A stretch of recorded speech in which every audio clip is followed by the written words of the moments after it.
कुरुक्षेत्र के युद्ध के बीच जब अर्जुन का मन भ्रम, डर और दुख से भरा हुआ था, तब श्री कृष्ण ने ऐसे दिव्य श्लोक कहे जो सिर्फ अर्जुन के लिए नहीं बल्कि हर युग के हर इंसान के लिए जीवन का मार्ग बन गए। आज हम उन्हीं टॉप 10 जीवन परिवर्तनकारी श्लोकों को सुनेंगे और समझेंगे जो आज की भागदौड़ भरी जिंदगी में भी उतने ही प्रभावशाली हैं। श्लोक 1, कर्म और परिणाम। अध्याय 2, श्लोक 47। श्लोक कर्मणि एवाधिकारस्ते मा फलेषु कदाचन मा कर्मा फाला हेतुर भूर्माते संगोस्त्वा कर्माणि। व्याख्या। कृष्ण हमें सिखाते हैं कि जीवन में शांति तब आती है जब हम अपने काम को निष्काम भाव से करते हैं। जब मन परिणाम से बंध जाता है तब हम चिंता, डर और निराशा के गुलाम बन जाते हैं। लेकिन जब इंसान सिर्फ अपने कर्तव्य पर केंद्रित रहता है तो उसका हर कदम स्थिर, शांत और शक्तिशाली बन जाता है। श्लोक 2, मन ही मित्र मन ही शत्रु। अध्याय 6, श्लोक 5। श्लोक उद्धारेत आत्मनात्मनम नात्मनम अवसादयेत आत्माएवा हयात्मनो बंधुर आत्माएवा रिपुर आत्माना। व्याख्या। कृष्ण कहते हैं कि सबसे बड़ी लड़ाई बाहर नहीं, हमारे अंदर चलती है। अगर मन नियंत्रित है तो जीवन सरल है, अगर मन अनियंत्रित है तो छोटी सी बात भी हमें डगमगा देती है। मन जब मित्र बनता है तो वह हमें ऊंचाइयों तक उठाता है, और शत्रु बन जाए तो वही मन हमें गिरा देता है। श्लोक 3, स्थिर बुद्धि की पहचान। अध्याय 2, श्लोक 56। श्लोक दुखेषु अनुद्विग्ना मना सुखेषु विगता स्पृहा वैतरगा भय क्रोधा स्थिता धर मुनिर उच्यते। व्याख्या। जीवन का असली संतुलन तब है जब दुख हमें विचलित न करे और सुख हमें भटका न दे। जिस व्यक्ति की बुद्धि स्थिर होती है वह परिस्थिति नहीं, सिद्धांतों के अनुसार जीता है। वह बाहरी उतार चढ़ाव से ऊपर उठ जाता है। ऐसे लोग ही निर्णय लेने में मजबूत और जीवन में संतुलित रहते हैं। श्लोक 4, वर्तमान की शक्ति। यह वाक्य मूल ग्रंथ में क्रमशः नहीं आता, लेकिन गीता का सार है और सबसे प्रभावशाली माना जाता है। पंक्ति, जो हुआ अच्छा हुआ, जो हो रहा है अच्छा हो रहा है, जो होगा वो भी अच्छा ही होगा। व्याख्या। कृष्ण हमें बताते हैं कि जीवन प्रवाहमान है।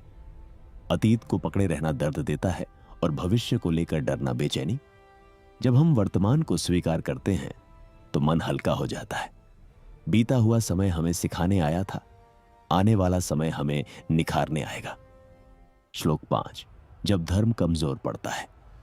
अध्याय 4, श्लोक 7 से 8। पूरा श्लोक 2 भागों में है। श्लोक यादा यादा ही धर्माशय ग्लानिर्भावाति भरता अभ्युत्थानम अधर्माशय तदात्मनम सृजाम्यहम परित्राणाय साधूनां विनाशाय का दुष्कृतम धर्म संस्थापनार्थाय संभावामि युगे युगे। व्याख्या।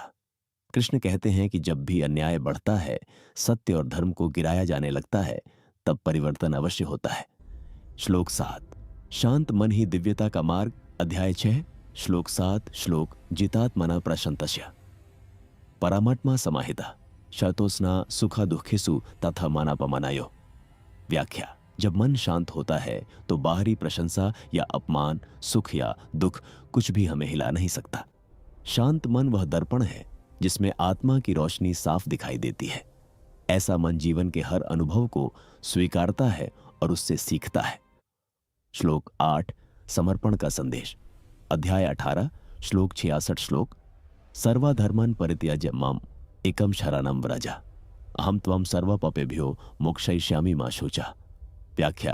कृष्ण कहते हैं, जब जीवन भारी लगने लगे, जब रास्ते धुंधले हो जाएं, तब सब भय, सब बोझ, सब उलझन मुझे सौंप दो। समर्पण कमजोरी नहीं है, यह आत्मा की सबसे बड़ी शक्ति है। जब हम भीतर की दैवी शक्ति पर भरोसा करते हैं तब भय पिघल जाता है और साहस जन्म लेता है। श्लोक 9, समुद्र जैसी स्थिरता। अध्याय 2, श्लोक 70। श्लोक अपुर्यामनम अकला प्रतिस्थम समुद्रम अप प्रविशन्ति यद्वत् तद्वत् कामा यम प्रविशन्ति सर्वे सा शांतिम अपनोति न कामा कामा। व्याख्या। जिस प्रकार नदियां निरंतर समुद्र में गिरती हैं पर समुद्र विचलित नहीं होता, वैसे ही वह मनुष्य जो इच्छाओं के आने पर भी अडिग रहता है, वही सच्ची शांति प्राप्त करता है। इच्छाएं हमें हिलाती हैं, लेकिन स्थिर मन उन्हें पार कर जाता है और अपने भीतर की संतुष्टि खोज लेता है। श्लोक 10 लगाव से मुक्त कर्म। अध्याय 3 श्लोक 19 श्लोक तस्माद् असक्ता सतातम कर्याम कर्म समाचारा असक्तो ही अचरन कर्मा परम अपनोति पुरुषा। व्याख्या। कृष्ण कहते हैं कि कर्म महान तब बनता है जब वह लगाव रहित हो। जब इंसान अपने कर्तव्य को पूजा की तरह करता है तो वह न ही अहंकार से भरता है न ही टूटता है। वह अपने कर्मों के माध्यम से उच्चतम अवस्था तक पहुंच जाता है, जहां मन शांत, कार्य निर्मल और आत्मा मुक्त होती है। और बस यही है गीता का संदेश।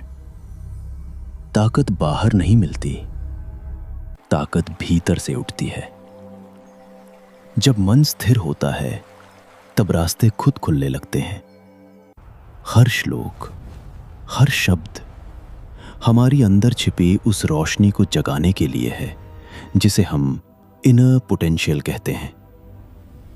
अगर आज का यह ज्ञान आपके दिल तक पहुंचा हो, अगर एक पल के लिए भी आपके भीतर प्रकाश चला हो, तो इस यात्रा में हमारे साथ जुड़िए। लाइक कीजिए, शेयर कीजिए और हमारे चैनल द इनर पोटेंशियल को सब्सक्राइब कीजिए, ताकि हम मिलकर ज्ञान, शांति और आत्मविकास की इस दिव्य राह पर और आगे बढ़ सकें।